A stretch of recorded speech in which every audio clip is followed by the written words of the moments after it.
can also see the bones decay.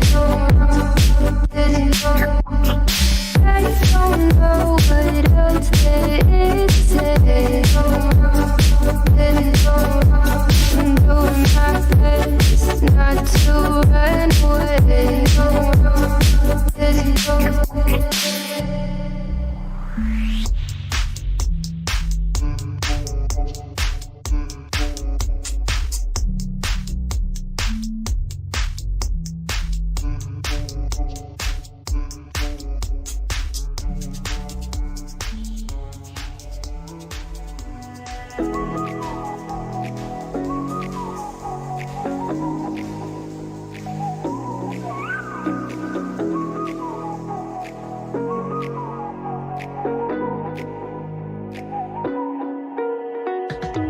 You're the night sky trying to make me see your stars, but the dark gets so lonely.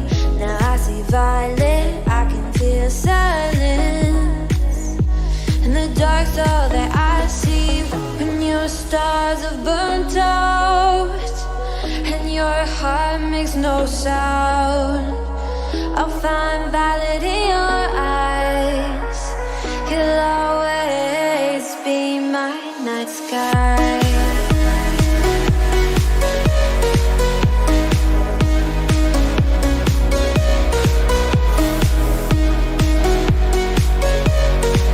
You'll always be my night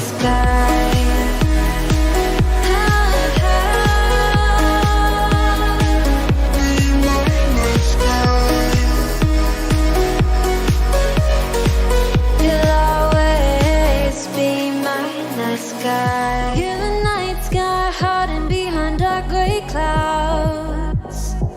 I can't figure you out now. I see all blue. There is so much cold in you, and the silence is so loud when you go. I just stay dancing with my shadow all day. Watch the time. I can't find the point where pass the line, but you're the night sky. I'm trying to see your stars, but I've always feared the dark. Now I see violet, I can feel your silence. You always feel so far when your stars have burnt out and your heart makes no sound. I'll find violet in your eyes. You'll always be my night sky.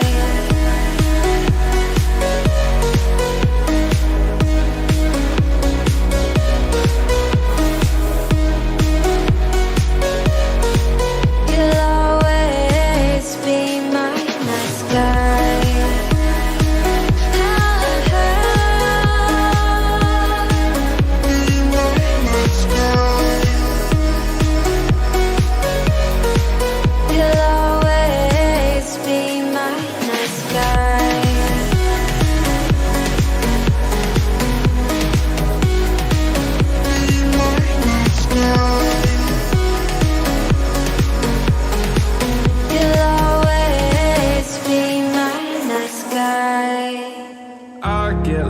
Inside my thoughts, and when I start to think, oh, the door closest starts to end up on the brink. I tried so hard, but all these scars, they cut so deep, I bleed.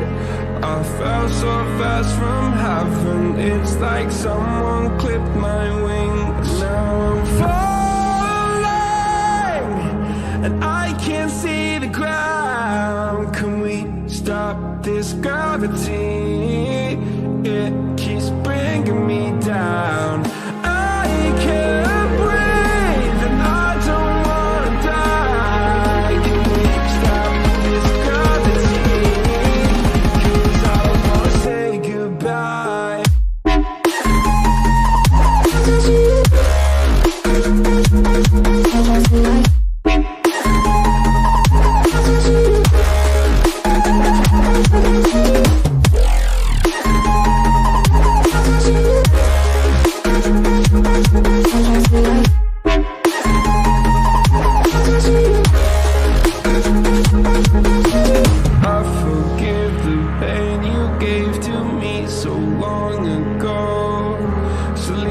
last nights I laid awake just begging to let go. I almost got to suicidal thoughts, but you stepped in. An angel sent from heaven showed me how to live again. Now I'm falling and I can't see the ground. Can we stop this gravity? It keeps bringing me down. I can't breathe and I don't wanna die. Can we stop this gravity? 'Cause I don't wanna say goodbye.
Episode number 224. 224. I'm Jeff James. With me as always, the incredible, unobtainable, luscious Brody Falls. How are you, my friend? I'm doing pretty good. Yeah? Pretty good. How about yourself? Doing good too, dude. It's good to have you back on the show. Yeah. We had Evan last I know. week, and Yeah, I was out on quarantine, got the COVID.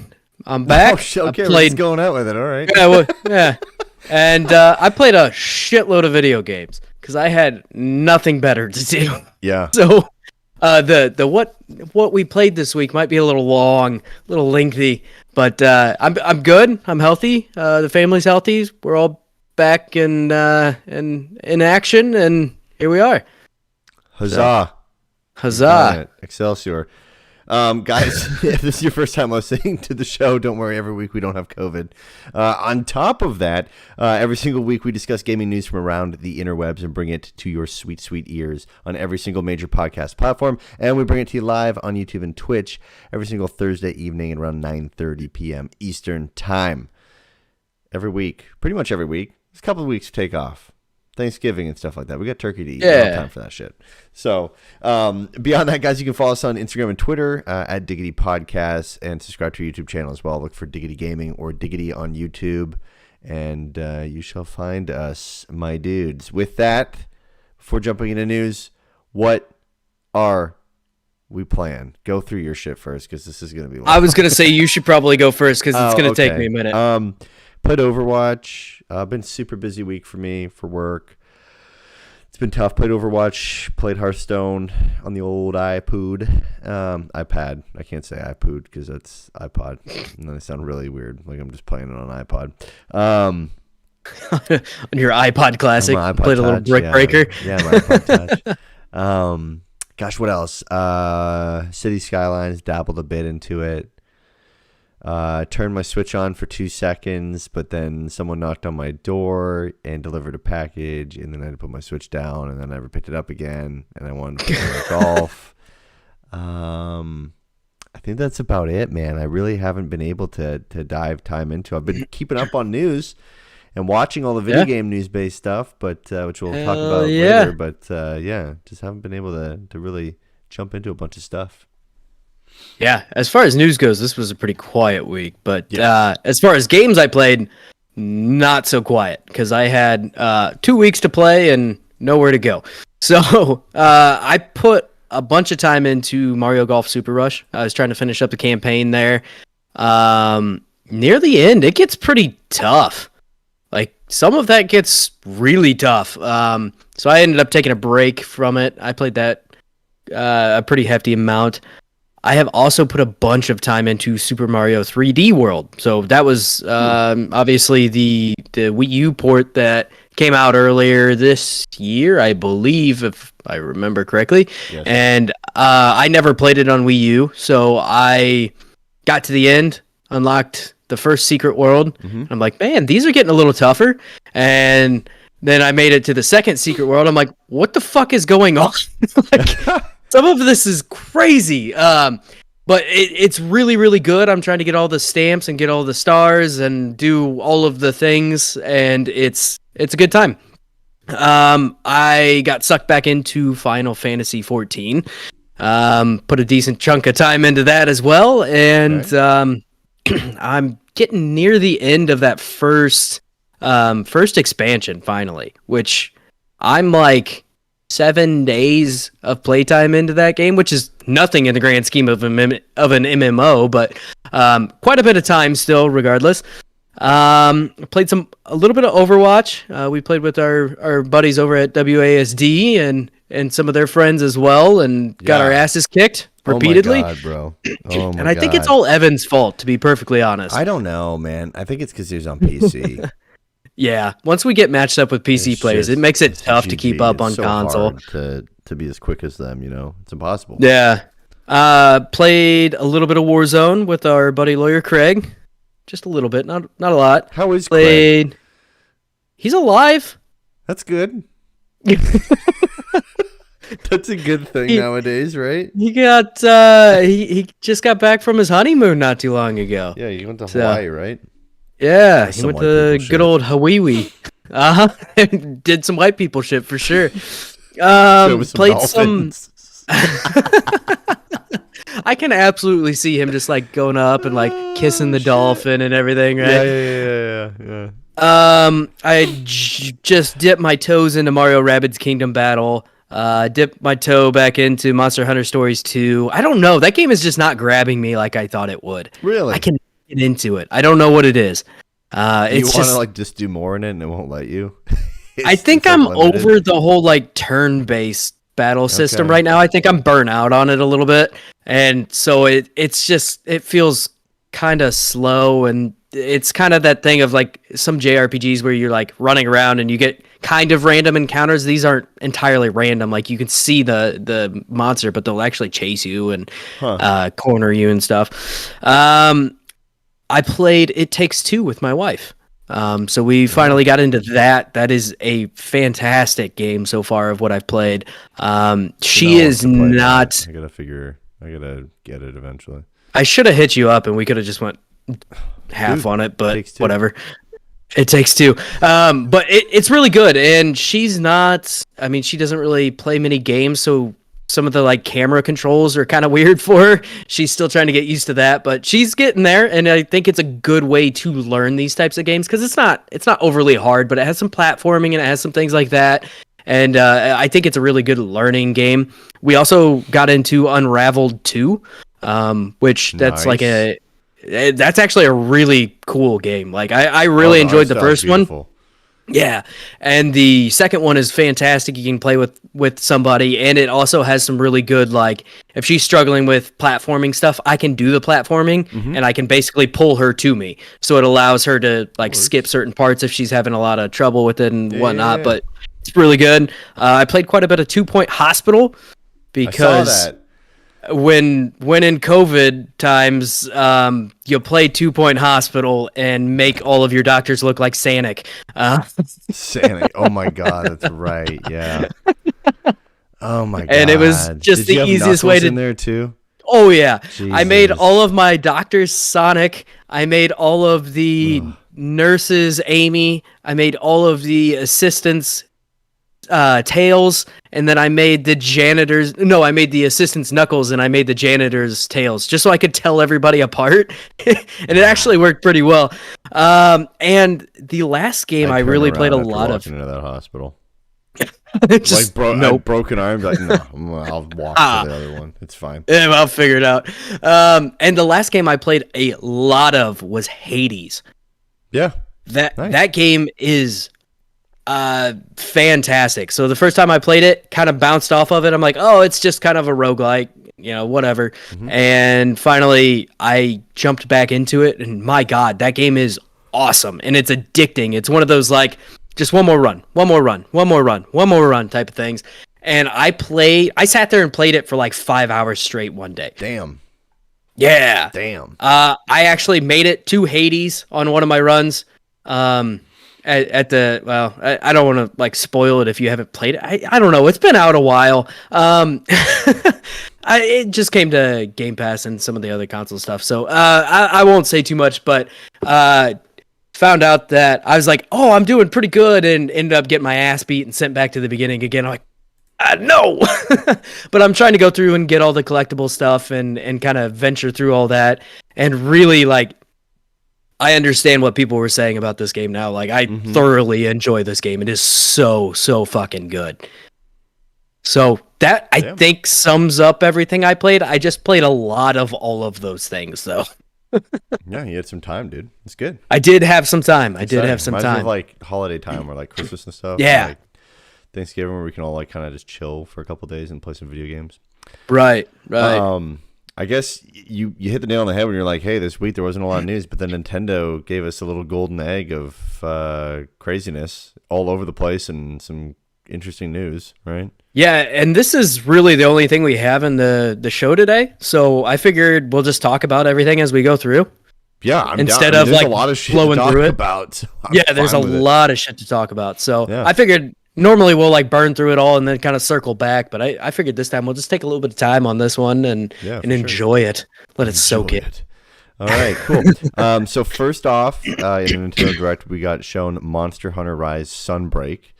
So this is the first large paid expansion being described as, quote, massive during the Direct. You'll have typical new monsters, stories, locations, quests, and all the stuff you could expect from a expansion.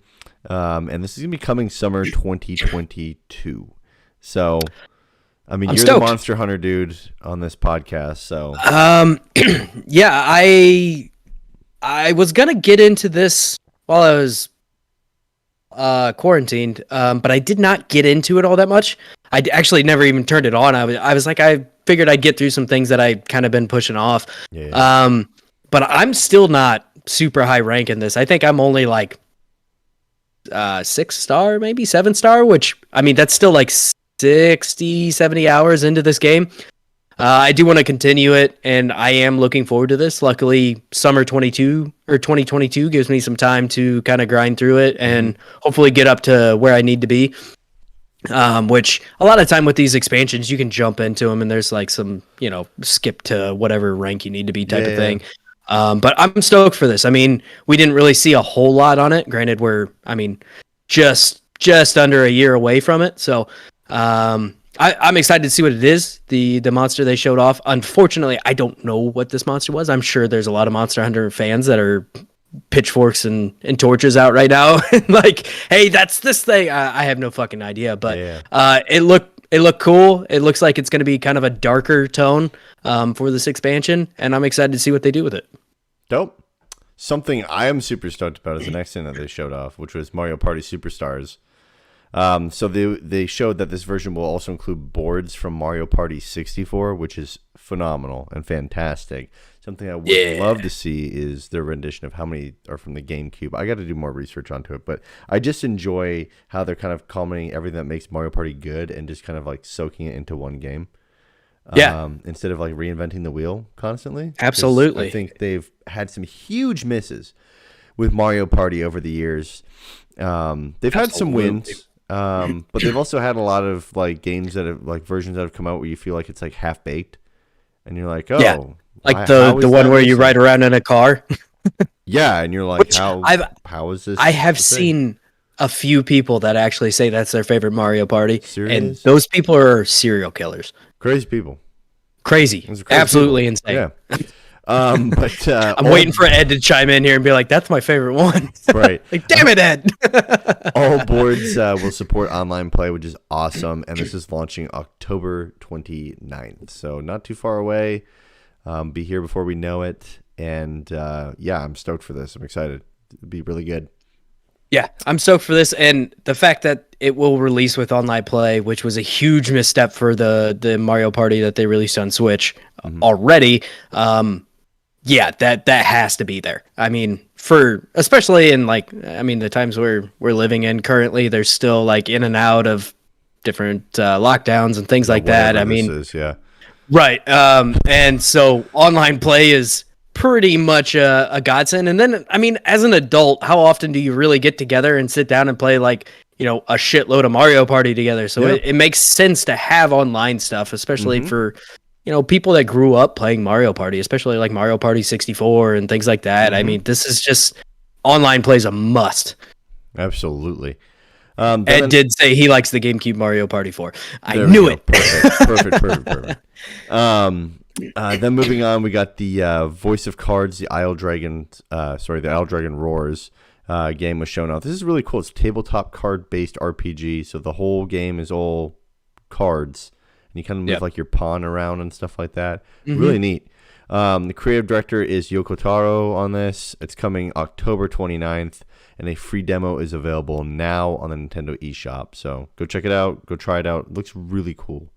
Hearing that Yoko Taro was the creative director on this made me 10 times more excited for it. And I was already pretty pumped for it. Like, he does some really, really cool stuff. Yeah, all the artwork. Very, very interesting individual, but my God, he makes some really cool and artistic stuff, and I think this is going to be really cool. The artwork alone in the game is just beautiful. Oh, yeah. It's got that... fantastic. It has that Square Enix, not quite watercolor look to it, but a little bit watercolor-esque. And oh my God, I'm really stoked to see this. I want to try the demo. I didn't have time to download it yet, but I will get it downloaded and definitely check this out. Yeah, for sure. Then a quick thing that we were showing off was Disco Elysium, the final cut. So coming to the Nintendo Switch digitally October 12th, so not that far away at all. And a physical version will be released early 2022. So there have been a bunch of rumors on terms of the dates of when this was going to happen, but a lot of people thought this was going to keep getting delayed. It's cool that it's coming to Switch. I think it lends itself better as a PC game, just because it is like a point and click type of thing. Yeah. But I think it'll work fine on Switch. And if that's your main console, then your only way to play it, I definitely recommend picking it up. I mean, it's a really interesting story and a really interesting like concept for how they go about this game. Yeah. Really, really enjoyed my time with it. Then we got to look at Hyrule Warriors, Age of Calamity, Guardian of Remembrance. So this is a little confusing because this is being included in the expansion pass as wave number 2. It'll include new stories that take place in new stages. There'll be new playable characters, Pura and Robbie, as well as one unannounced character that's yet to be named. And it's releasing October 29th as well. Wave 1 launches is available today. Is that correct? I think it's already been available. It's been. I believe. I'm so confused. I've not been following Hyrule Warriors at all. I haven't either. It's not that it's a bad game. It's just kind of one of those games where it sends you on like a power trip. Arcadey. It's just throw in a bunch of Legend of Zelda IP.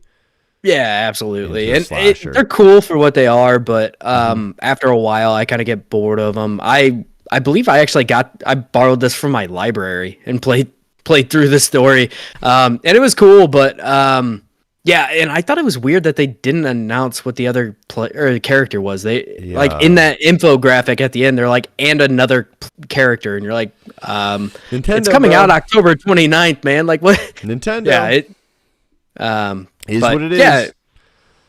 Yeah. Then, boy, this was out of left field. Chocobo GP. It's a Final Fantasy kart racing game. This is going to feature online and local multiplayer in a 64-player tournament mode. It's exclusive to the Nintendo Switch and will be releasing sometime in 2022. Looks exactly like a Mario Kart, which, I mean, there's not many games that could come out that are fantasy kart racing games that wouldn't look like a Mario Kart. But boy, does this ever look like a Mario Kart. Some of the tracks they showed off looked exactly like Mario Kart. This could have been DLC for Mario Kart, and I would have been like, yeah, that makes sense. It'd be interesting to see how this performs in the market. Yeah. I think it'll do like pretty good with Final Fantasy fans for sure. But like, yes, I think there could have just been like a couple of tracks that came out and some characters, and you probably could have breathed some more life into Mario Kart 8 Deluxe. Yeah, I think there was some cool things they did here with like being able to stack up items and like turn them into the more powerful version of each spell. I did really like that mechanic. That's really cool. Where you get like the pyro, or let's call it a jug of fire. Okay, basically you pick up the fire power up. If you get 3 in a row, it does a heavier fireball. But then you can also mix elements to get other things. That's something Mario Kart should bring. I think that'd be phenomenal. I like the idea of the 64-player tournament mode, but like you said, I don't know exactly how well this is going to do in like once it actually releases. Because I mean, there's a lot of Final Fantasy fans, and there's a lot of kart racing fans, but I don't know where that crossover actually is. Or Mario Kart. And also, there's so many kart racers and things like that I don't know. And a lot of them just don't control very well. Like the control, especially when you have none of them have the staying power of a Mario Kart because Mario Kart is so balanced. Absolutely not. Look, Crash Team Racing. Right. Like I bought that game. I played it a couple times and never went back to it because Mario Kart just does it better. Yep. But I think this is kind of neat. I think they have some good ideas. I'm not entirely sure about the like engine customization. I feel like that, like if that's something you have to unlock, it could kind of create an unlevel playing field type of thing and be a little bit of a problem. There's some of that shit in Mario Kart because I mean that's like true. All your items, the and tires, stuff like, you've got the body with your speed and your handling, and your takeoff. So this is thing.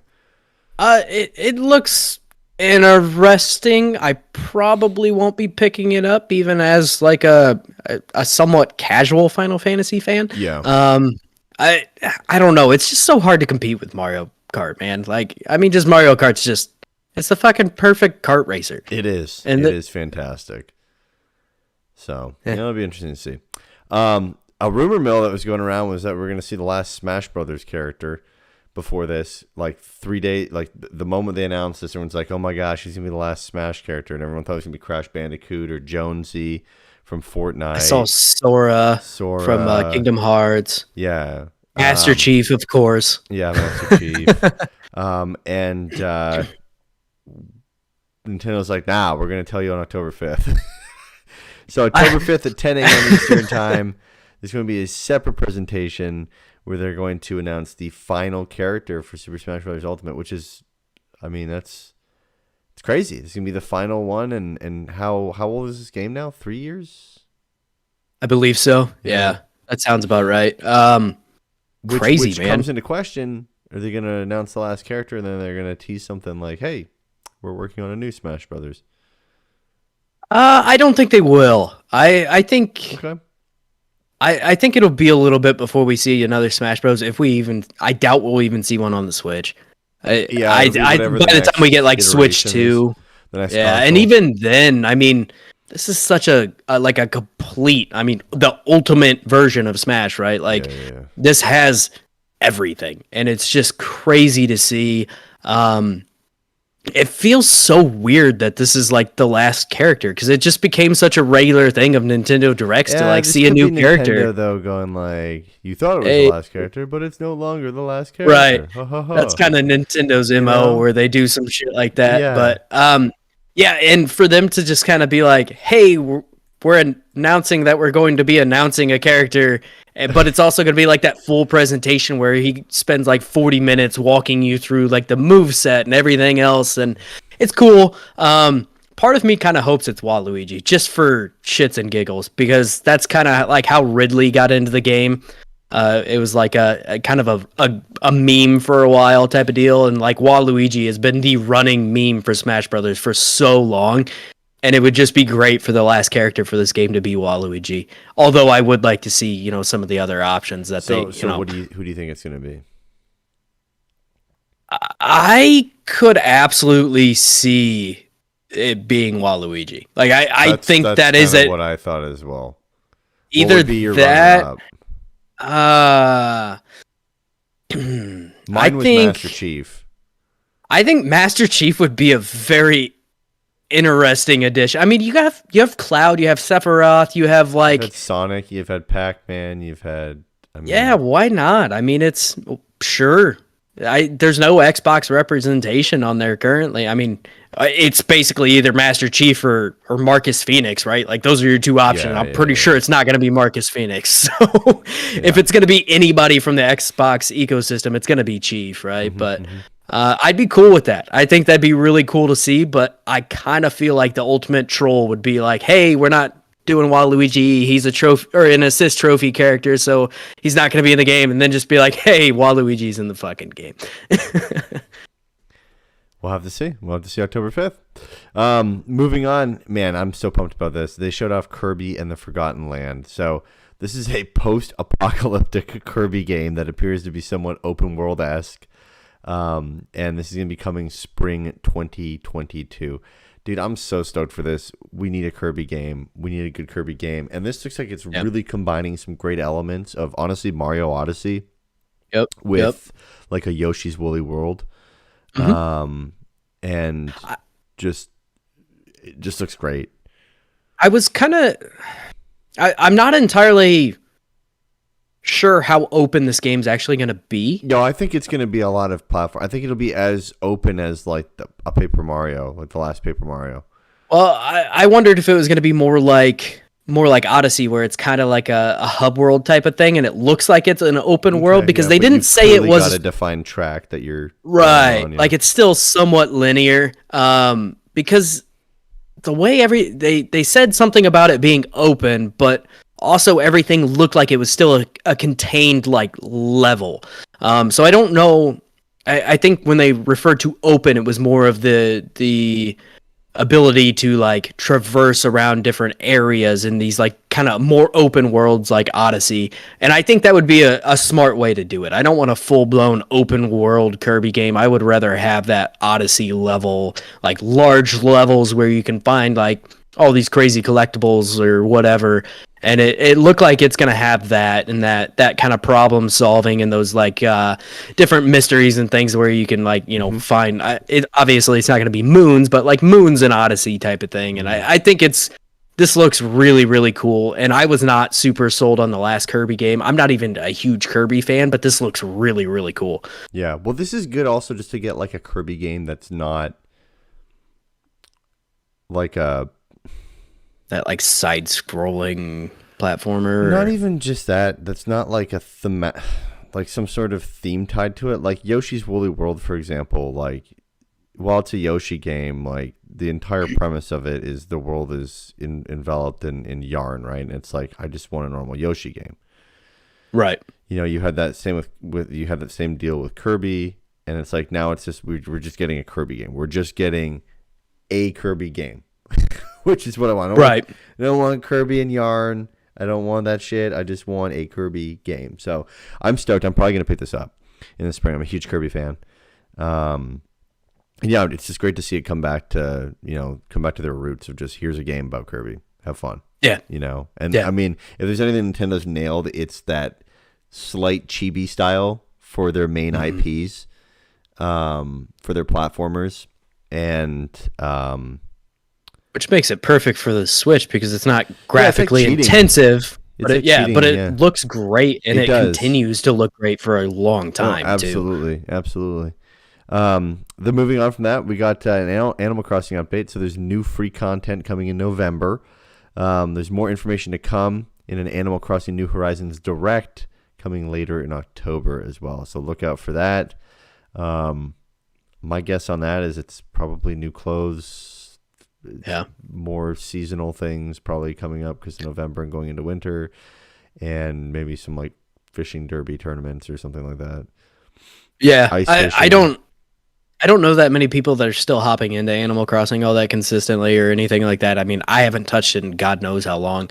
Not to say it was a bad game. I enjoyed my time with it, but it's not a COVID game. It was a pandemic. Yeah, it was certainly a pandemic game for sure. But yeah, I mean, this is cool. I'm glad to see this game still getting support, and basically Nintendo showing that they can support games after they release, because that's been an issue with them where they just don't actually give some of these games the support that they deserve. And I think this is a good example of a game that they've continually put content out and done a great job with. Yeah. Speaking of games that they continue to support, even though people bombast them on Twitter for not doing so, Mario Golf Super Rush is getting new characters. So we're going to get Koopa Troopa and Ninja, which is awesome. Do you know who Ninja is? Huh? Who is Ninja? Like, I saw him in the Direct. He is from Yoshi. Is he from Yoshi? Okay. I had no clue. Or from Mario. I think it's Mario Odyssey. They're creatures that first appeared as enemies in Yumi Kojo Doki Doki Panic. Okay. They're also... They appear in Super Mario Bros. 2. Yep. Gotcha. I was not entirely sure. They didn't look familiar to me, but probably just the art style was so much differently. Appearances are Super Mario Bros. 2, Mario and Luigi, Paper Jam, Super Mario Maker 2, Super Mario Run, and the Paper Mario series. Gotcha. I recognize them now that I see them actually in Mario, Super Mario 2. That makes sense. Okay. Ninja makes sense in now. Paper Mario Sticker Star as enemies. That is their latest. Ninja appears in Paper Mario the Origami King, origami form, and they appear mostly in Ninja Attraction in Shogun Studio before fighting. Gotcha. Okay. Well, there we go. We're cool. bringing you information on that. So Ninja is coming, and then there's new courses. So there'll be a snow course and a desert course. That's pretty neat. Two little parallels there, and this is available now, which is one of those classic Nintendo things. Hey, it's available right now. So if you've had Mario Golf Super Rush and you've been kind of sitting back on it, and you played New Donk City and all that update, now you got another one to get in there and check out and try out. So that's great. I love to see the support for this. I mean, this is fantastic. I have not played New Donk City. Even when I was playing it over the last week or two, I didn't get into that because I was trying to get through that campaign. But I was surprised to see another desert course. I feel like we already got a pretty decent amount of that. Courses either. And they're just not all that fun. The snow course looked fantastic, though. Yeah, because it I slides would and have almost, shit. yeah, I would have liked to almost see a map that kind of like plays on some of the older Mario, where it's kind of like pixelated or something cool like that. I think Ooh, that'd that be would neat have to been see. neat. Yeah, or like your ball lands on a block. The block you can land like three Like times on that block before it like where it would disappears. break. Yeah, yeah, or Yeah. breaks. No, that'd be great.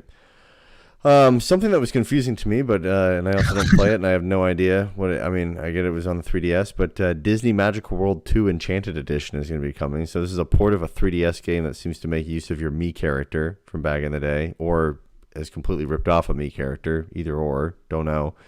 This will include all DLC from the original game. This releases this holiday. It's Disney. Disney's fucking up big time. Disney as a company as a whole is just it's going down the trash. It's so fucking bad right now, bro. I also like their video games have been bad for a long time too. I mean, they've had a couple it's not even okay, the release but of this. It's just like if you like, I follow what they do. yeah, you're a big Disney guy, especially for like the theme Disney, park, full right? disclosure, and it's like I watched them from a business aspect. 'Cause I'm like, okay, cool. So you're the largest media and IP conglomerate in like the world. And then I watched like what they do with some of their stuff, their theme parks and their movies and their streaming, and I just go, what the fuck are you doing? Constantly. Yeah, absolutely. Like they're they're making some weird confusing. moves. The thing that they do seem to be knocking out of the park is the Marvel stuff. I mean, obviously that stuff is but it's gangbusters, also, but we say that, right? They're knocking out Marvel stuff in Disneyland. Disney's California Adventure, which is the park across from Disneyland. They built an Avengers campus. Okay, right. They built a Spider-Man ride in there that is like a clone copy of another fucking ride they have in the same fucking park. It's just basically a different video. And then they just make a one building in this campus that's actually like a decent building. And they have a couple people, like live action stunt people, fight on it, but they have handrails everywhere, so you can't fucking see them fighting from certain angles. And they just, I don't get it. Like, it's like the best IP possible, and then they're just like, yeah, let's just let's not go full bore with it. Let's just spend a minimal amount of money on that because people are going to come whenever. And it's just, I mean, part of it's smart. The other side of it's like people are starting to catch on. Like, you have to pay for rides now. Yeah. That's fucked. Which is, that's fucked. You don't have to pay for every ride. Someone will be like, "Oh, you have to pay for it."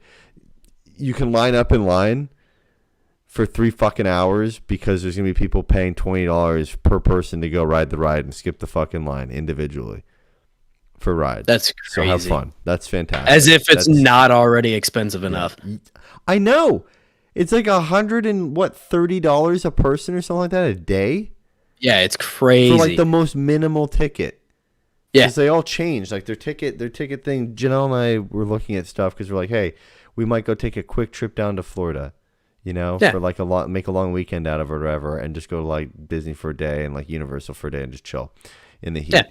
And I was looking at the fucking calendar, and it's like, you go on a Monday, it's like let's make numbers, easy numbers. It'd be like 110, and then like you want to go on like a Friday, it's like 160. Holy shit! And it's like, what the fuck? It's like, it's our demand calendar, and it's like, okay, great. So then don't make me pay for fucking rides. Make rides that hold people. Right. The fuck is that? Just anyways, moving on. It's some fucking game on the 3DS. It's a Disney game. It's probably not good. It had the same vibes of that Miitopia game that came out. Oh, it had the same vibes as like the Disneyland Adventure game. Like, that's the other thing too. Right. You own theme parks. You own all this intellectual property. Make a fucking game where people just go around and authentically experience the parks and like go on an adventure. You have every well-beloved IP known to man at this point, and it's just like, how can you not make a fucking game? How can this not happen? Speaking of Disney, Star Wars Knights of the Old Republic is going to be coming to Switch. This is the original version of the game, not the remake and remaster that was announced during the PlayStation State of Play event. What was that, a week ago? 2 weeks ago? 2 weeks ago. 2 weeks ago. It's coming to Switch on November 11th. Boy, this looks bad. It's definitely very dated. It's very original. Yeah, it is very much the original version of the game. They didn't need to necessarily say that. We could tell that was the original game. Yeah. But yeah, it looks, I don't think they really need to rough. do this either, because if anyone's played the Old Republic, for this to be the original and not the remake, to use the same menu system, good fucking luck. Good luck. Also, not that the menu system's bad. It's just it's made for PC. I think it takes the wind out of its sails with the remaster being announced too. Like, yeah, I think. We're a ways away probably, but I think still, it's just a quick and easy money play where it's like, hey, while people are waiting for this remaster on other consoles, I can go pick this up, because how else are you gonna get it? I mean, can you buy it on PC? Yeah, you definitely can. Okay, I'm pretty sure. I mean, I don't know. I don't think it's gonna translate very well on the Switch, but there's a lot of shit that still doesn't translate well on the Switch, and it's still on the Switch. So this is also true. It is what it is. Then we got to look at Dying Light 2: Stay Human. So a cloud version of this game will be available at launch on February 4th, 2022. So that's very interesting. Yeah, that's like what they did with Control and Hitman 3. Yes. So we're seeing more of this. That's really cool. That's a good thing. It allows the Switch to keep up with other things. I wonder if the Old Republic remake could possibly be a cloud game later on. Who knows? And maybe that's why they released this one. And it's just, another way, right? Make more money. A demo is coming on launch day as well. So that's, again, February 4th, 2022. You can play a demo, see if you like it. It was super strange to see this in a Nintendo Direct as the first time we've seen news about this for a while. I didn't expect that too. Yeah, I didn't expect that at all, because I feel like we've been radio silent on this game for a while now. Yes. And a lot of people are like, this game's never coming out. It's not happening. This is never gonna happen. And then a Nintendo Direct is what brings us more news about it, which is crazy. Craziness. Then Dying Light Platinum Edition is releasing October 19th, and that's just Dying Light with all the DLC and all your shit, and you get it. So, and from here, Brody's going to take over. I am. So we got to look at Triangle Strategy, which is another game we've been kind of radio silent on for a little bit. So this was finally given a release date of March 4th, 2022. Supposedly, they made some changes based on the feedback from the demo, and some of these include difficulty options. Demo? I did. I did not play all the way through it, and I'll get to that in just a second, but I did touch this for probably hour and a half, maybe. So there's difficulty options, which is cool, because it is one of those games that could potentially be pretty tough. I did get steamrolled on a couple battles, but it almost reminded me of kind of like your old Fire Emblems, where they're designed to be tough for that exact reason. So you have to do things very strategically. They also had some on-screen visual improvements, camera angle controls, which is fantastic, because I do remember the camera being weird how it was fixed. There was sometimes you couldn't see a character and some things. The ability to review previous dialogue, which is great because there's a shitload of it. There is so much dialogue, and streamlined game flow and loading times. So my biggest problem with this demo was there was so much story all the time, and it seemed like it was a slog to kind of get to some of these battles. So you're just clicking A over and over. And I wanted to care about the story, but it was also a demo, so I didn't care about the story all that much, because I'm gonna forget it by the time I get to actually play the real game anyway. Sure. So it was a little weird, and I feel like for the demo of that game, I feel like it was way too much story, and I think it's a little bit of a hard sell to a lot of people. But I am interested in this game. I love the art style. I love that gameplay style of game, where it is kind of that old Fire Emblem type of gameplay. And there's also some more details on on Nintendo.com about this. But this is cool. I'm excited to see more about this game. It is a game that I kind of forgot about, not gonna lie, because it's been a while. But it is still very much on my radar. It captures that really cool art style, like Octopath Traveler, with that Fire Emblem gameplay. I'm in. I just want to see more, and hopefully maybe it's not as long-winded as this demo was. It's a little draining. Mm-hmm. So next up, we got to look at Metroid Dread. So this was a gameplay trailer showing off quite a bit more of the game. We saw a lot of the world. I was stunned by this because when I first saw Metroid Dread, I went, okay, this is just a placehold until we get our full Metroid game. And then with them showing this off, it looked really full. Looked like a really full, thought out game that had like even really good cinematic sequences in it. Yep. Yeah, I was very impressed with this trailer they showed off. I mean, and it wasn't even just gameplay. Like, they showed off gameplay. They actually even set up pretty much the whole story in the world and what's going on and everything like that. This was really cool and actually made me more interested in this game than I already was, which I'm pretty interested in this game. This looks really cool. Yeah. But this is releasing October 8th, and I am stoked because that's right around the corner. Yeah. A couple weeks off, so very, very cool. Nintendo Switch Online content update. So this was one of the biggest things. Yeah. Yeah, this is huge. So N64 games plus Sega Genesis games, these collections are now announced for Nintendo Switch Online memberships. The N64 and the Sega Genesis will support 4-player online and local multiplayer, which is cool. I was really surprised to see online multiplayer in this, but this is really neat. There will be a new membership plan to include these new content packs, these collections on the Nintendo, and it's going to be called the Nintendo Switch Online Plus Expansion Pack. Existing members will be able to purchase an upgrade to this new plan, which is good because I think I just paid my my yearly membership for this not too long ago. So very, very neat. Can't wait to pay more to upgrade to this. So the N64 games list.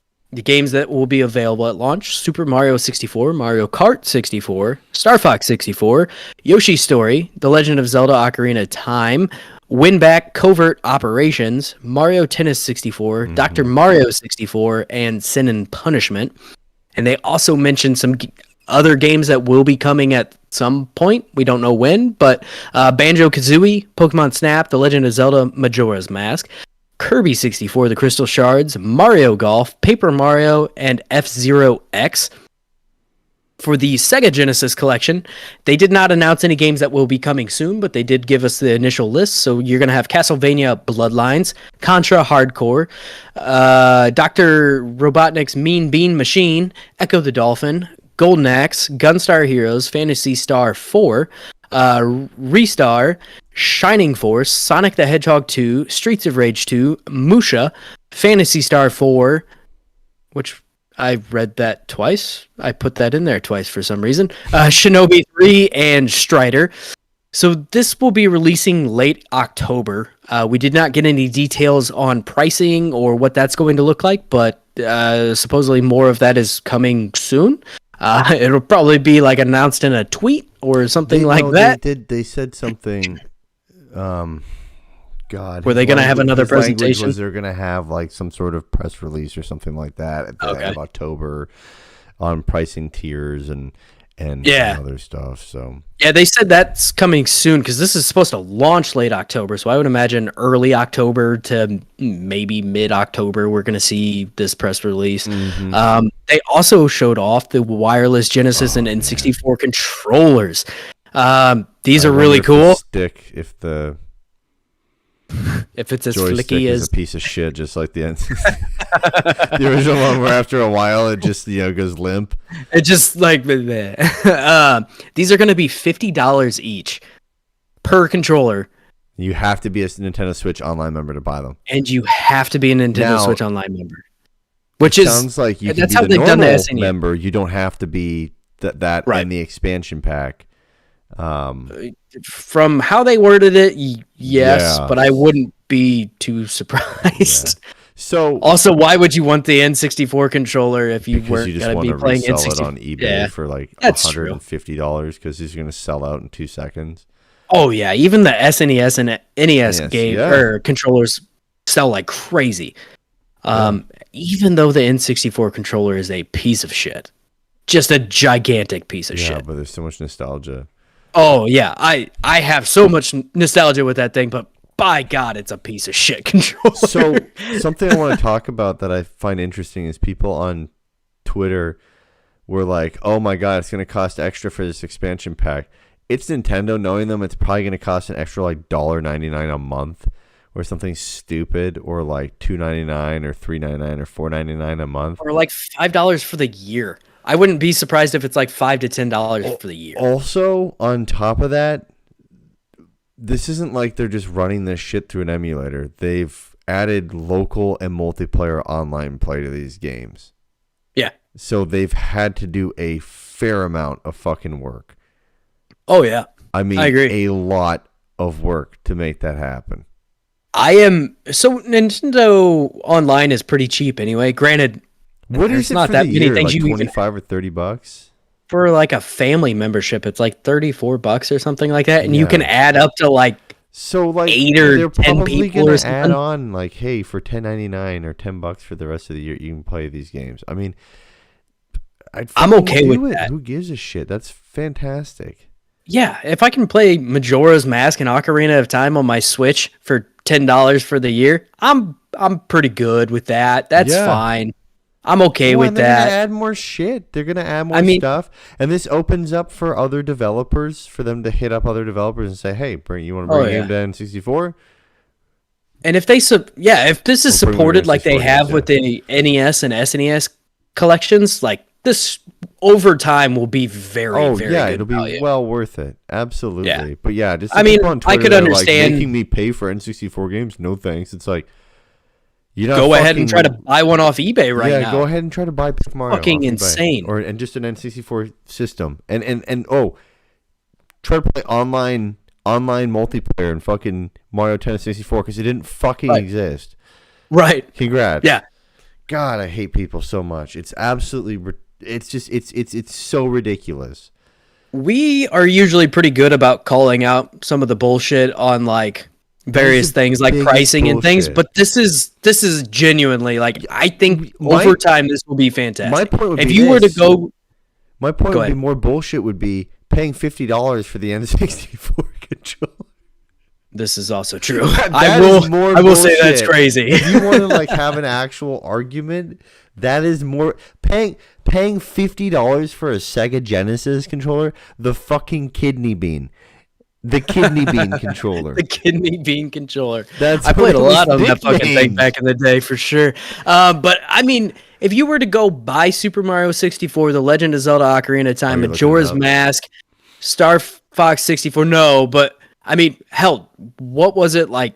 Oh, a Mega two- Replay. Mega Replay is $100, $120 for Yeah. not a aqua colored or an orange colored N64 for a fucking black basic stock Plain ass N64 fucking- with a gray ass controller. It was $120 for the unit used.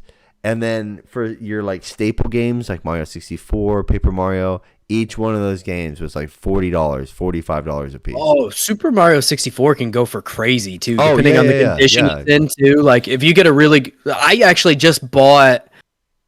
I just bought Ocarina of Time and Smash because my versions were gone when I looked for them a while back, and I paid I think $40 a piece, and I actually had to buy one of them twice because it was stolen out of my fucking mailbox.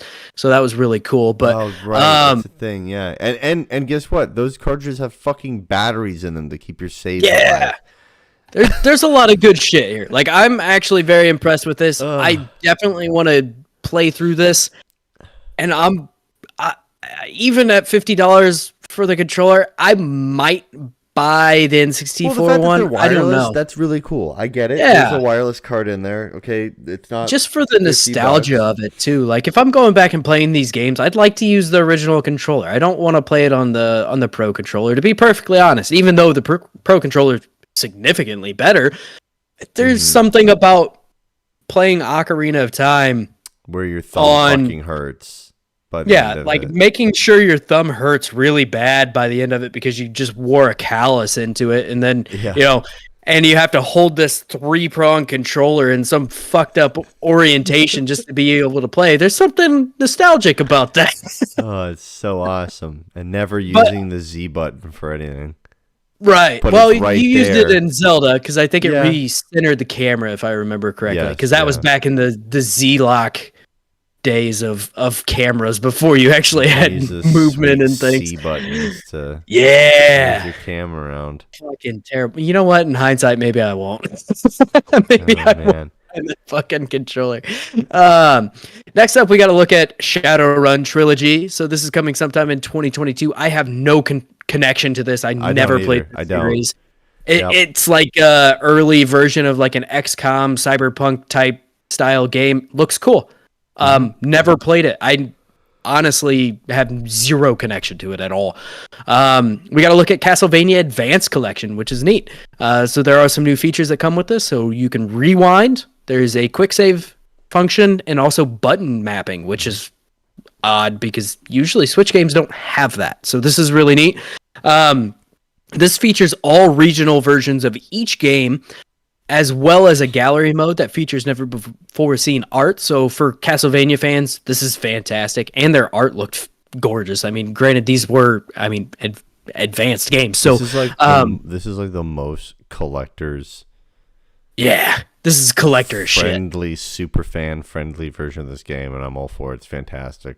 Yeah, very, very cool. I have never looked up the prices of these games, but I can't imagine they are easy on the wallet. But No, this but is just to have all the regions. yeah. That's something else too. I mean, that's incredible. Yeah, that's something they didn't have to do, and I think it's a No. really, really good move, like you said, for collectors, people that just want these because they love the Castlevania franchise. And this is actually available right now. So another one of those classic Nintendo available now. Very cool. So we also got to look at Act Razor Renaissance. So this is an HD remake of the original SNES game.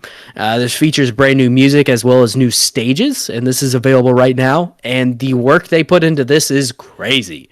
This is a huge step up from what the original SNES game was. I mean, this looks really cool. They kept the art style they chose was very neat because it is like this still retro looking game, but it's still obviously a huge step up from where SNES was at the time when this launched. This is another game I have no connection to, but it looked really, really cool, and it had like a very unique gameplay loop of where there's like almost like a city builder into it, kind of as well, and then this like side-scrolling platforming type action game as well. Very, very neat. Deltarune Chapter 1 and 2. So this really reminded me of Undertale. I don't know if it's the same people. I really don't know much about this, to be perfectly honest. And I didn't. It looks kind of cool, but this is available now as a free update to those who own Deltarune Chapter 1. So that's neat. I don't know anything about it, and I didn't have time to really look anything up because this was at 6:00, and by the time I got through writing everything, I'm like, oh God, I don't. It's time to record. I mean, part of me liked the timing of it, and then part of me was like, huh. The 6:00 thing on our time kind of sucks for me writing show notes on Thursdays. I kind of get it because it's like every other one was at like 2 or 3 p.m. Eastern, and you're like. You're Most at people are work, at work or school or whatever it is. Or something like that. Maybe people can't stream it, and I don't know. Maybe it gets a word out better, but who knows? Yeah, it's an awkward time for when you do a podcast on Thursday. Yes. You're like, fuck. Yes. You assholes. We also got a quick montage of a handful of different games, so I'll just blaze through these really quick, just like they did. Hot Wheels Unleashed coming September 30th. Surviving the Aftermath, coming holiday 2021. Shin Megami Tensei 5, digital pre-orders begin today, which is crazy because this game is supposed to launch November 11th. Wreckfest is coming fall of 2021, which is wild that game's even going to play on the Switch. It's not like a super crazy graphically intensive game, but yeah, I'm still a little surprised to see it coming to Switch. Arcade Archiver, Pac-Man, and Xevious is available now, and Rune Factory 5 coming March 22nd, 2022. Bro, I'm super stoked to see Hot Wheels Unleashed. I'm cautiously optimistic. I want to see how it plays out on Xbox and PlayStation. See what people are saying about it and doing with it. And then I want to pick it up if it's decent. The thing that concerned me most about it is the tracks feel so wide. Like, it doesn't have that Hot Wheels feel to it because it feels like a full-blown road, which is, I mean, obviously you have to have that so people can pass. And I've also seen some questionable things about some of their, post-launch plans as far as DLC. They're going to have, almost a battle pass system. There's some things that are concerning there. The car customization and the track building and stuff looks really, really cool. But I do have some concerns, and this is one that I'm interested in, but I want to wait and see how some of the reviews come out and see what people say. I also want to see how they support it after launch and if it's going to be a little egregious or what it's actually going to have and how much single player content it is too. Because I'm not going to typically play this probably online or a whole lot of multiplayer even. I would more want the single player campaign, go through, unlock cars, unlock shit like that, and then go from there. Yeah. So, super excited for Shin Megami Tensei 5 though.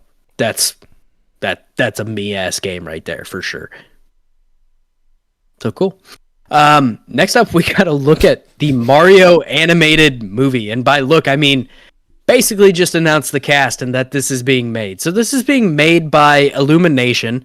This is the same the team studio that did Minions and it's some of the people that worked on Despicable Me, because it is I think a relatively new studio. Illumination, is it, or is Illumination whoever? Because I thought is the studio that did Minions. Oh, I thought they just said that one guy was from the. No, he's a director who had done Minions. But Illumination has done all of the Despicable Me films, from my understanding. Okay. I was thinking... and also Secret Life of Pets, I believe, as well. Yep, you are correct. It looks like their first one was Despicable Me. They've also done Hop, Dr. Seuss's The Lorax, Minions, Secret Life of Pets, Dr. Seuss's The Grinch. Basically, I mean, there's Pixar and then there's them, and they are very quickly approaching. They are very good as Pixar.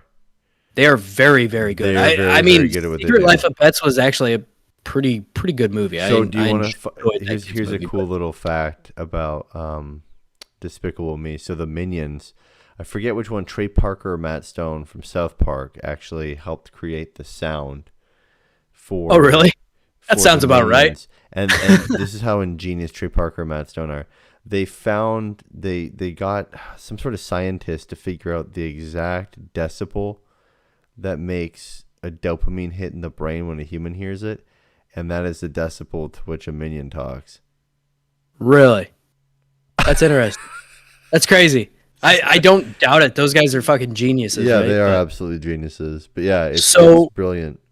We did not get a look at what this is actually going to look like or anything. Imagination's running wild, though, after hearing this cast list. Yeah, this cast list is crazy. But this will be releasing in America on December 21st, 2022 in theaters. And it's animated. It is animated for sure. It's not going to be like Super Mario Bros. Back at the 80s or 90s or whatever. I can't remember when that. It was like early 90s. It was it was so like bad. 94 or something like that. Something like that. You gonna Google it? Yeah, absolutely. Yeah. Definitely Google it. 93. I should remember that. When I was fucking born. But the release dates for this movie in different areas is coming later. They didn't announce that. It's just the America one. So the cast members. This is where it gets wild. Chris Pratt is going to be motherfucking Mario. Emmett from the Lego movie is going to be Mario. I love Chris Pratt. Very interested to see how this comes out, though. Go through the cast, and then I'll tell you what I think is okay. The thing's gonna be about. Anya Taylor-Joy is going to be Peach. She is the lead of Queen's Gambit, I believe. Which she looks like she could literally be Peach in a live action. Yeah, absolutely. It's so crazy. Charlie Day is going to be Luigi. All I can think of is Sunny in Philadelphia. Sure, why not? If you don't know who Charlie Day is, he's the guy from Horrible Bosses, right? Yeah. Correct? Yeah. That he's the one that's like a simp dude. Yeah. And then like his dentist boss is Jennifer Aniston, yeah. Oh my god. But I just remember from Sunny in Philadelphia where he's like just doing the craziest shit. Yeah. Jack Black is Bowser. Yeah, it makes sense. Keegan Michael Key is Toad. That one got me. That's the next one gets me too. Seth Rogen is Donkey Kong. He's just gonna sit in a fucking tree trying to smoke a banana. I have never once in my entire life needed Donkey Kong to talk, and surely not with Seth Rogen's voice coming out of it. Yeah, this is absurd. The very long running voice of Mario, Charles Martinet, is going to be making cameos in the movie, which is cool. Kevin Michael Richardson will play Kamek. Fred Armisen will play Cranky Kong, and Sebastian Maniscalco is going to be Spike. Which I saw a post about this, and they posted the actors next to the character they're playing, and whoever posted this did not get Spike right at all. I don't even know who the fuck they actually had. It looked like a hipster Mario with some fucking beard. Not Spike. Certainly not Spike. Oh my god. This cast is awesome and insane all at the same time. I think the thing is, the plot of the movie is clearly going to be something happens in the Mushroom Kingdom where people have injected themselves now into the game or something like that. Because you tell me how the fuck Seth Rogen is going to make Donkey Kong. I'm still trying to figure out Chris Pratt as Mario. I mean, come on, how's Chris Pratt gonna? I feel like this is gonna be like maybe it's like a role switch. Maybe this is gonna be like Jumanji, where they all switch roles with each other, but they switch with the characters. Okay, yeah. Keegan-Michael Key is no, Toad. There's no fucking way. It's fucking Toad. Toad doesn't say a fucking thing, bro. I mean, none of the characters really say anything except for Mario and Luigi. And even then, it's just and sound. Bowser speaks in text. The only thing Luigi says is Mario. That's all he says. Here we've been stunned before with Ryan Reynolds as fucking Pikachu, so there's nothing. Yeah, fair enough. And I think that's what's going to That happen. man can do no wrong. Okay, no, but I think that's what's going to happen with this. Oh, I think so too. I think, honestly, I'm really excited about this. I am really, really excited. I think this is going to be a great time. Oh, this film's going to do campy. Unbelievable. this could be incredibly campy and people will still love it. It's fucking Mario. Yeah. But I mean, like, think about this too, right? Like, we're talking about Illumination being like the secondary to Pixar. So like Universal Studios is putting in a bunch of, they're going to be putting Mario lands in all of their amusement parks. And it's like, I mean, that's going to that can crush Pixar. Oh, absolutely. Oh my God. This is really, really neat. This is not the cast I imagined. I don't even know what I imagined, but this certainly wasn't it. Did we get a date on when we would learn more about it, or no? Just kind of hey. Just kind of a like, hey, so usually we're not ready movies, we're not going to find out about something for like 6 months. Yeah, it'll probably be like late spring that we see really much of anything. We might get a teaser earlier in the year, like a super short teaser just showing off Mario and maybe like Chris Pratt saying something, maybe. But I can't imagine. I think it's going to be like it's going to be something stupid. It's going to be like a bunch of people at a party or something like that. And then all of a sudden, we've been sucked into the video game. They're all playing their Switch on a rooftop like they do in the Welcome to the Mushroom Kingdom. And then you're going to have like Michael Keaton Thompson's Toad being like, how the fuck do we get out of here? Like I don't know what's going to... After you said something about Seth Rogen trying to smoke a banana as Donkey Kong, go, I want nothing more in my life. In a fucking tree. I want nothing more in my entire life than to watch Donkey Kong, played by Seth Rogen, try to smoke a banana. Oh, man. I'm sure they won't, because I imagine this is going to be pretty PG. Like, I mean, I guess, yeah, but Despicable Me and Illumination. Yeah, I think there will be some stuff for the parents all the time in the movies. That's pretty common in a lot of those kinds of movies, too. They sneak some things in. But I think for the most part, I think this is going to be like pretty PG. That's a huge part of their market, right? So yeah.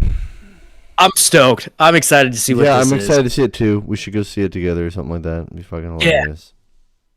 This is gonna be. You left me hanging on Sonic though. I had to go watch that one by myself. Well, I took my kids, but that's weird. Fuck, I'll go watch. Isn't there a second one coming out? Sonic? Yeah, Sonic 2, man. Tails is in it. I'll go fucking watch Sonic 2. Fuck yeah, you will. Go see it. That's I won't right. watch the first one, but I'll watch the second. You have to wear that Sonic costume I found on Amazon. Please? No. Come on, man. I'll find a equally shitty Knuckles one and we can go together. I'll just one of the kids up like Tails. Oh my God. It's no. No. Oh my God. Oh God, I forgot I was still reading here. Splatoon 3, Return of the Mammalians. Which is mammals. Yeah. It's mammals. Why they named it that, I don't fucking know, Dude, but Splatoon here we are. Is so fucking weird. It is very strange. They showed off a bunch of new things, including new abilities, maps, single-player campaign, as well as a villain, new weapons, mechs? ? And this is all coming next year. We still don't have a release date on this. I'm not a huge Splatoon person. I did end up getting Splatoon 2. I got Splatoon 2 for my oldest to play, and he really, really enjoyed it. But he also dropped off of it, and was like, well, I don't want to play this. Splatoon 3's coming. I'm like, you have a while. You know that, right? Like, this is coming probably late next year, mid next year, maybe. But cool, Splatoon 3. I know a lot of people do enjoy it. It's not for me. I can't get into it. Yeah. And, of course, the final thing in this showcase was Bayonetta 3. Holy shit. It's happening. It's happening. We actually got a look at some gameplay. We got a theatrical look at what's going on. There's a trailer that explained absolutely nothing, but also that explained everything because it's Bayonetta and it's all just fucking crazy. Mm-hmm. And this is coming 2022, surprisingly enough. No Completely actual radio date, silent. just a year. Yeah, completely radio silent for like 4 years now, and all of a sudden they're like, "Hey, coming next year." Crazy. I will say, and I don't know if this is an artistic choice or if it's just what they could get away with, but these cinematics looked kind of grainy and gloomy, and I don't know if that was just to match with kind of how the first and second one look, or if the hardware of the Switch actually limits it this much. Because I'd go with the latter of your comments. this is also true. I wasn't super impressed with how the cinematics looked. that Bluetooth update.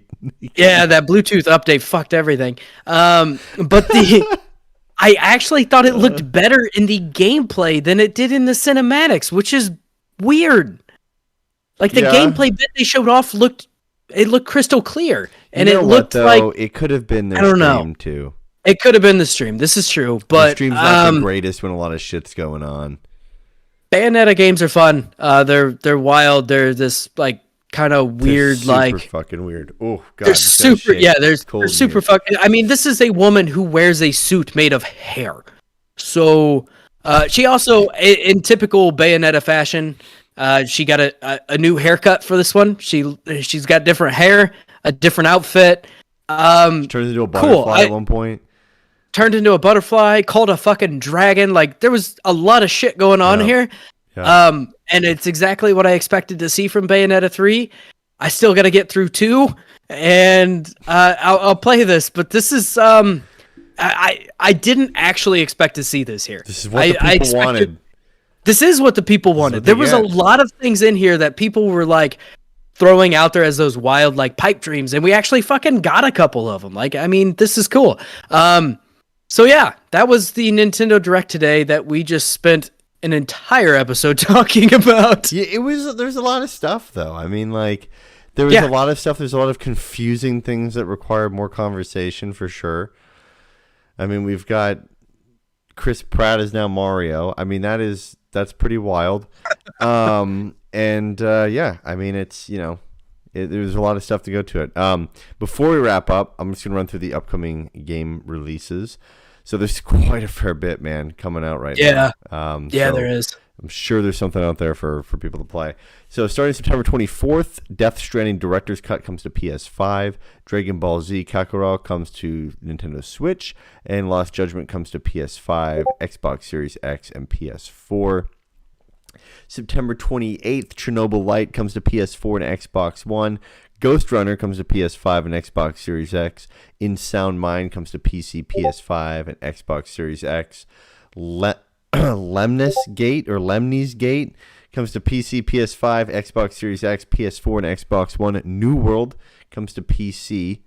Outer Wilds Echoes of the Eye DLC comes to PC, PS4, and Xbox One. Woo! On September 29th, Guardians of Hyrule comes to PC, and Insurgency Sandstorm comes to PlayStation 4 and Xbox One. September 30th, Aeon Drive comes to PC, PS5, Xbox Series X, PS4, Xbox One, and the Nintendo Switch. Bonfire Peaks comes to PC, PS5, PS4, and the Nintendo Switch. Bubble Bobble for Friends, The Baron's Workshop comes to PC. Darksiders 3 comes to Nintendo Switch. Demon Skin comes to PS4, Xbox One, and Nintendo Switch. Hot Wheels Unleashed hits PC, PS5, Xbox Series X, PS4, Xbox One, and Nintendo Switch. Industria comes to PC. Jurassic World Aftermath Part 2 comes to the Oculus VR system. And The Last Friend comes to PC and Nintendo Switch, as well as Rogue Lords hits PC. That is probably one of the longest ones in a long time. It's certainly up there, and there's a few of them that are kind of weird to pronounce. Speaking of which, I think in the springtime, we're going to have a crazy time reading off all of the shit that's coming because spring is fucking loaded at this point. Oh, absolutely. It's going to be a little rowdy for sure. Anything here catch your eye? Anything you're looking for? Like I said, the Hot Wheels Unleashed. I'm interested in it, just seeing what it's like. I'm not going to purchase it right out of the gate. I'm going to kind of wait and see what goes on with it, and then maybe make the purchase from there. That- And then I do love Bubble Bobble. Big fan of Yeah. that. Is that your game? I mean, aside from Peggle, It's kind of like Peggle. it's kind of like Peg. Yeah, fair enough. Yeah, I'm interested to see what people have to say about Hot Wheels Unleashed. I'm with you. I'm not going to pick it up right off the get go. Honestly, this game will probably go on a pretty deep sale pretty quick, I would imagine. Yeah, But I agree. I'll probably wait on that. I have a few things I need to finish up, and also, I mean, Final Fantasy 14 has me again, so I'm kind of fucked one way or another. But no, nothing this week. But there's certainly some stuff coming up, especially October. October's pretty packed too, man. Yeah. Well, and November now too with Battlefield. And I still got to pick up Kenna Bridge of Spirits. Yeah. I got to pick that up as well. So Cool. lots of stuff. Well, guys, I'll do it for this episode. You can follow us on Twitter and Instagram at Diggity Podcast. You can find me on PlayStation. My PSN is Maple Jeff. And mine is Lush Brody. Sorry, I was reading our chat because Nick brought up the fact that there's no hentai games releasing this week, and he's bummed. You can find me on PlayStation at Luscious Brody. You can also find me on Xbox at Luscious Brody. Sweet. Like I said, you can follow us live on Twitch and YouTube every Thursday evening at 9:30 Eastern is when we go live. And you can find us on every single podcast platform, so spread the word. It's Google Podcasts, Apple Podcasts, Spotify, TuneIn, Pandora, a million different places. And until next time, guys, we will see you later.